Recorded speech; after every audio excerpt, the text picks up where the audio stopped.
Akhir masa jabatan DPR ngebut nih merevisi sejumlah undang-undang. Ada 4. Undang-undang Mahkamah Konstitusi, Kementerian Negara, Undang-undang Penyiaran, Undang-undang Kepolisian, dan TNI. Dan kemudian banyak yang menilai politik legislasinya ini politik legislasi elit memang. Dilakukan di tenggat akhir, bahkan di masa reses, dan revisi-revisi terhadap aturan-aturan ini rasa-rasanya lebih kental nuansa elitnya dibandingkan kepentingan publiknya. Wajarkah kecurigaan itu muncul dari publik melihat DPR dalam waktu dekat tiba-tiba semua revisi yang terkait dengan kepentingannya? Partai politik hanya memikirkan bagaimana kursi bisa didapat sebanyak-banyaknya, meskipun orang yang masuk ke sana itu ininya kosong. Masa? Enggak.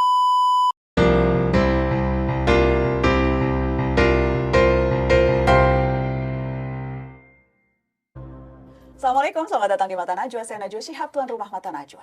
Kali ini saya mengundang sejumlah teman. Ada Marwarar Sirait, politikus Partai Gerindra. Thank you ya. Terima kasih sudah datang. Diundang. Terima kasih 2 politikus, satu lagi politikus Partai Nasdem. Ada Mbak Irma Suryani. Apa kabar Mbak Irma? Baik, alhamdulillah Nana. Terima kasih sudah mau datang di Mata Najwa. Nggak berani nggak datang. Ada Direktur Parameter Politik Indonesia, ada Mas Adi Praitno. Mas Adi, Halo Nana, terima kasih sudah diundang. terima kasih sudah memenuhi undangan. Jauh-jauh loh dari Madura. Harus disebut, identitas penting disebut. Mau pemekaran soalnya nggak jadi-jadi. Dan yang juga jauh banget ada yang dari New York, teman saya Panji Pragiwaksono, seorang komika. Ji? Halo, apa kabar? Baik, alhamdulillah. Terima kasih Panji sudah datang.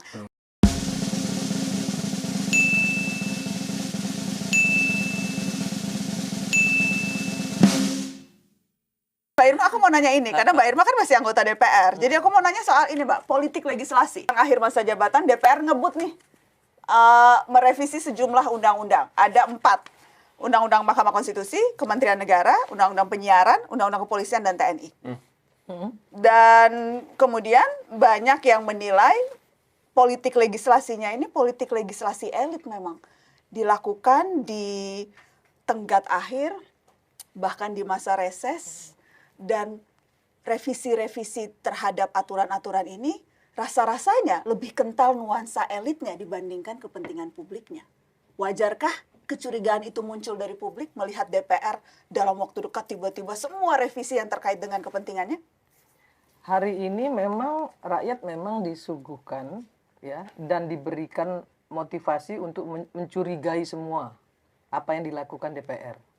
Kenapa begitu? Karena memang DPR ini, saya sendiri sebagai anggota DPR harus menyampaikan kepada publik dan kita semua memang partai politik harus betul-betul ya mencari atau merekrut anggota-anggota dewan yang memang berkualitas. Banyak anggota-anggota dewan kita yang hanya jadi follower. Partai politik hanya memikirkan bagaimana kursi bisa didapat sebanyak-banyaknya, meskipun orang yang masuk ke sana itu ininya kosong. Ini otokritik ya Pak? Iya, itu yang menyebabkan DPR kita selalu menjadi olok-olok publik. Nah, itu harus dibenahi. Siapa yang salah? Partai politik. Menurut saya. Karena mereka adalah representasi partai politik. Mereka tidak pernah menyadari bahwa mereka juga adalah representasi dari rakyat yang memilihnya. Dan itu banyak yang nggak paham. Baca postur anggaran aja banyak yang nggak ngerti kok di DPR itu. Bener nggak Bang Ara? Ini Seperti itu. apa, jarang yang berani melakukan otokritik begini, ya, termasuk kepada DPR dan partai politik. Ya, dari lu Nana mau bikin topik itu agak jarang juga. Otokritik. Karena kritik DPR kayaknya mental terus deh. Buktinya sekarang nih, aturan-aturan yang tiba-tiba itu karena ketidaktahuan atau karena ketidakmampuan atau karena kesengajaan untuk mengamankan hal-hal tertentu yang dianggap krusial di masa transisi ini. Kalau ada politiking, ya, ada kebutuhan politik di situ pasti ya. Namanya juga partai politik. Nggak mungkin nggak. Tetapi kalau saya kebetulan di Komisi 9, ketika kami di Komisi 9 membuat undang-undang kesehatan misalnya, dituduh sama. Bahwa dipercepat dalam kondisi reses kami laksanakan, kan seperti itu. Padahal sebenarnya nggak juga begitu. Faktanya kami memang kerja betul-betul bekerja. Meskipun itu dianggap bahwa masa reses dipakai untuk bikin undang-undang misalnya begitu.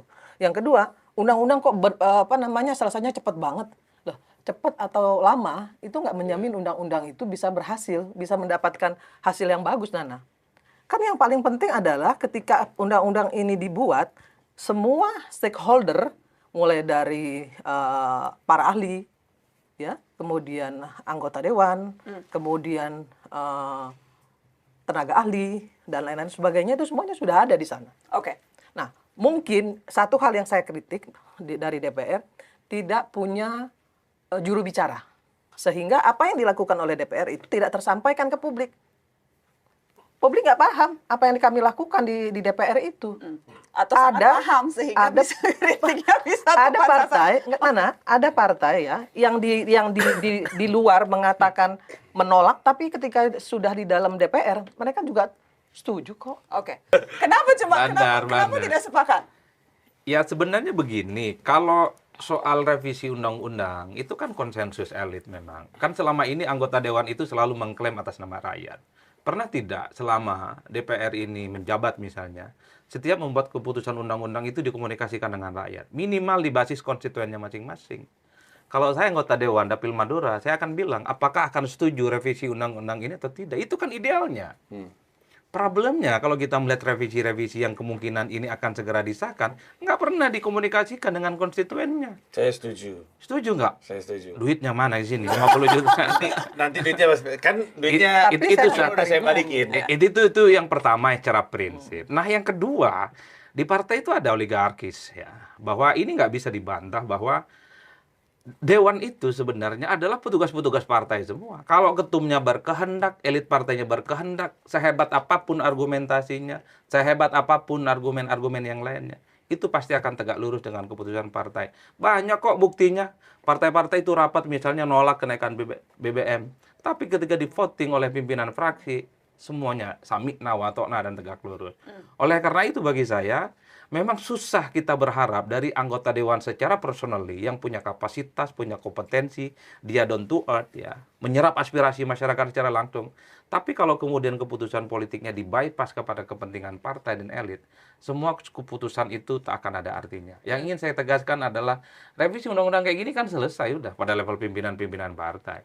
Kalau nggak selesai pasti ribut-ribut. Nah, itu yang saya kira sebut bahwa seperti Uni Irma ini, sehebat apapun, kalau ketum dan pimpinan fraksinya berkehendak, tegak lurus, nggak bisa nolak kok. Enggak juga kok, Di. Masa? Enggak juga. Ketika misalnya Masanya itu loh. ada Masanya itu layak contoh. dapat satu Belum juta nemu sendiri. soalnya. Ada contoh. Belum nemu, coba kayak Undang-undang gimana? kesehatan, saya minta dengan catatan. Partai minta setuju. Saya minta dengan catatan. Berarti Uni ini pernah mengalahkan keputusan partai? Bukan mengalahkan, tapi saya menyampaikan kepada partai, Tambah lagi kalau gitu. saya menyampaikan Apa kepada lagi? partai reasoningnya kenapa saya bilang harus dengan catatan soal mandatory spending.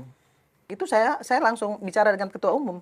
Ketua umum tadi bilang harus. Tapi pada akhirnya endingnya ya harus mengikuti apa titah dari petinggi partai. Partai.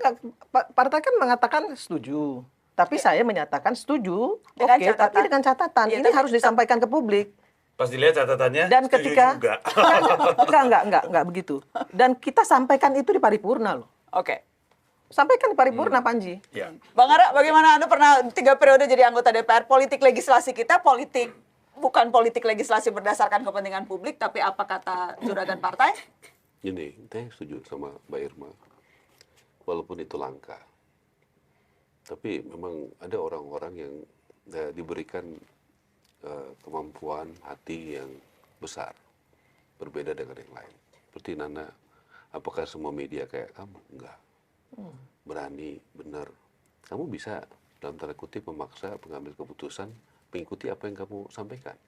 Padahal kamu bukan pemerintah, bukan DPR. Jadi kita beruntung, jangan juga terlalu pesimis nih. Selalu ada orang-orang yang bagus, yang berkarakter, punya idealisme. Walaupun nggak banyak, setiap zaman selalu ada. Tapi apakah bisa mengubah? Contohnya politik legislasi ini, kekhawatiran, kecurigaan bahwa ini untuk kepentingan elit. Undang-undang Mahkamah Konstitusi yang kemudian mempersoalkan atau akan mengubah usia pensiun, kemudian juga TNI Jadi, Polri, saya dan sebagainya. mau ngomong seperti ya, Uni Irma, yang kita lakukan, yang pernah kita lakukan. Tadi undang-undang kesehatan. Ya. Saya tahu itu suatu langkah besar. Banyak yang menolak. Banyak tekanan. Tapi teman-teman di Komisi 9 menurut saya punya hati dan itu bisa berani menghadapi begitu banyak tekanan ya. Karena begitu banyak kepentingan, tapi kepentingan rakyat yang dikedepankan dalam undang-undang kesehatan itu. Saya meyakini itu. Saya contoh ya, tahun 2009 tuh sama Bamsud, sama Andi Rahmat, sama Misbakun, Akbar, Muzani, ya kita memperjuangkan hak angket senturi. Pada saat waktu itu PDI, Gerindra, Hanura hanya 25%. Waktu itu Setgap, SBY memimpin Demokrat, Golkar, PKB, PKS, PAN, P3, 75%. Waktu kita mulai dulu, terus terang aja, kita mulai dulu melangkah itu. Akhirnya saya mau ceritakan bahwa kita juga pernah dan mampu melakukan itu. Dan akhirnya bisa gol angketnya dan menang voting. Ya tentu ada syarat-syaratnya, memang diperjuangkan itu adalah hal yang objektif. Saya hanya mau mengatakan kita harus optimis negara ini. Kalau kita benar dengan cara yang benar, pendekatan yang benar, kita yakin kok bisa mendukung rakyat. Buktinya yang saya sampaikan tadi, dengan hanya modal dasar 25%, kita bisa memenangkan pertarungan di DPR. Itu fakta. 2009. Kalau sekarang, jadi bagaimana Anda melihat proses legislasi? Apa yang dilihat publik sih kalau melihat Itu udah anggota DPR ya, 2009. No, belum. Tapi apa yang saya sampaikan setuju kan? Ya betul. Saya sih nggak gitu yakin ya. Saya lebih percaya bahwa ada banyak sekali yang terburu-buru, bahkan cenderung tersembunyi. Saya bisa bilang kalau misalkan forum yang ada di meja ini tahu isi RUU penyiaran juga tidak akan pernah mungkin merasa sepakat bahwa itu dilakukan dengan diskusi yang matang dan benar gitu. Nggak pernah. Penyiaran itu belum ada. Maksudnya ini draft. Draftnya baru draft yang banyak versi. Iya. Belum ada RUU penyiaran. Mendingan jangan sampai ada beneran ya, karena isinya tuh ngaco banget. Ya, karena salah satunya itu kan dibilang itu draft dari banyak versi. Jadi sebenarnya itu belum boleh dikatakan bahwa itu adalah draft yang dari pemerintah atau dari DPR. dengan Jadi segala suarakan hormat ini. apa yang kamu tolak? Itu di dalam situ ada satu yang mengatakan bahwa produk penyiaran atau produk yang disiarkan tidak boleh menggambarkan ada karakter yang jahat. Jadi ketika kita menaikkan sesuatu, nggak boleh ada orang yang, karena takutnya katanya terinspirasi akan kejahatan yang dia lihat. Dan ini kan nggak masuk akal. Ini akan udah nggak masuk akal, secara prakteknya juga aneh. Kalau itu diloloskan, Batman nggak seru. Isinya cuma keluar sore-sore nyari kopi susu gula aren. Panji, Nggak gini seru. ya. Kemana Batman? Nyari kopi. Tidak ada penjahat di dunia ini. Dilarang RUU penyiaran. Saya rasa kamu hebat. Kamu sudah mulai, ini Jelas akan itu. ditonton jutaan orang. Kamu sudah mulai meyakinkan rakyat bahwa itu nggak perlu karena alasan itu. Seperti yang saya sampaikan tadi. Nana tidak perlu memerlukan menjadi menteri, pemerintah, atau jadi DPR.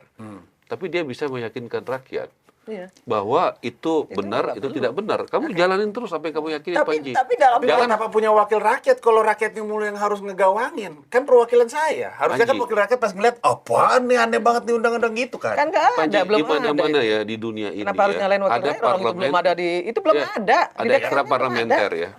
Parlementer Kan, dan ya, ekstra sudah parlementer. sampaikan. Kalau semua keputusan di gedung DPR itu sudah sesuai dengan harapan rakyat, nggak perlu lagi ada orang demo, nggak perlu lagi orang menyampaikan aspirasi. Kamu sudah benar melakukan apa yang kamu lakukan barusan. Memang harusnya enggak. Mahasiswa jangan diharapkan demo mulu kan, mereka kan Loh, harusnya setuju. menyampaikan demo sesuai aturan dengan Nggak apa-apa. memberikan pikiran nggak ada masalah. problemnya Kita negara adalah sudah demokrasi. demo, sudah Saya pernah demo. berkoar-koar, politik legislasinya Sebagai anggota DPR pun tidak saya pernah mengikuti demo. apa yang disuarakan. Problemnya Iya. kan itu. Kalau buat Jadi benar Nana apa-apa. sebentar sedikit tambahin boleh Nana ya. Yang saya sesalkan ada yang saya sesalkan dalam pembuatan undang-undang itu banyak yang masih bersayap-sayap Nana. Sehingga apa? Sehingga multitafsir. Itu yang kemudian merugikan masyarakat. Nah, yang begini-begini harusnya diperbaiki. Saya masuk ketika bikin undang-undang, saya nggak mau itu yang ada bersayap-sayap, pasti saya tolak. Karena itulah yang membuat DPR itu makin buruk di mata rakyat. Oke. Serius. Jadi waktu kita anggota DPR dulu, kita menolak pembangunan renovasi gedung DPR. Mbak, udah ada loh. Iya. Udah tolak kan? Tolak. Bisa. Apakah ada yang setuju? Ada. Tapi kita menolak dan akhirnya tidak jadi. Jadi keberanian juga untuk menyampaikan pendapat itu harus kita lakukan gitu loh. Kita berharap lah nanti DPR-DPR yang baru akan seperti apa. Kita tunggu. Yang jelas sekarang Iya. di masa transisi Dulu saya berapa kali ikutan demo revisi Undang-Undang KPK, tetap saja kok disahkan itu. Termasuk Cipta Kerja, nggak ada artinya kita-kita ini rakyat biasa soalnya. Makanya sehebat apapun Panji, sehebat apapun Nana, bersuara tiap hari di podcast, di YouTube, karena bukan pengambil kebijakan, kebijakan-kebijakan yang kontroversial. Begitu banyak itu disahkan, termasuk yang sekarang ini. Di masa akhir jabatan politik DPR, begitu banyak undang-undang yang memancing kekisruhan. Itu yang ramai sebenarnya. Ala kulihal, siapapun anggota Dewan, Bapak dan Ibu semua, tolong setiap keputusan politiknya komunikasikan kepada pemilih. Tanya, setuju tidak dengan undang-undang ini. Problemnya, anggota Dewan tak melakukan itu. Apalagi banyak yang kalah, nggak lolos lagi. Udah nggak mikir, udah wassalam. Mereka sudah lupa bahwa mereka itu nanti masih ada sekitar 7 bulan untuk jadi anggota Dewan. Tapi karena mereka kalah, tutup mata dengan regulasi yang Nggak bisa bertentangan dengan direalisasi. rakyat. Jadi walaupun kalah juga ada juga yang punya tetap idealisme.